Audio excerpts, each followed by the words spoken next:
Hatutaki Kenya hii ni mambo ya ukabila, kwa sababu Wakamba wengi hata hawaishi hapa Ukambani.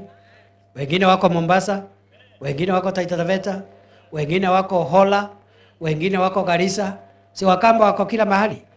Sasa mkiletewa ukabila hapa, si unaona wale watu wetu ambao wanaishi mbali watapata matatizo huko, hawatakuwa na amani na majirani wao. Na mahali mtu hako hapo ndio kwao.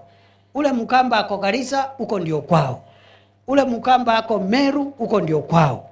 Ule Mmeru ako hapa, uko ndio kwao. Niguo kanati nguo jameni. Ama nyinyi mnataka ukabila? Mnataka ukabila? Hamtaki ukabila? So tulize boli. Watu ya kisirani, watu sijui ya dini na kiburi mingi wanaongea kama hao ndio hii nchi ndio wameumba. Hii nchi imeumbwa na Mungu. Umeikuta na utaiacha. Kweli si kweli? Kuna hata mtu anajua mambo ya kesho?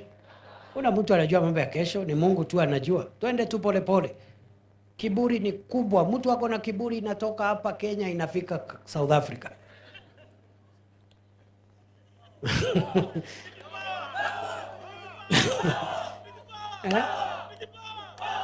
Thank you.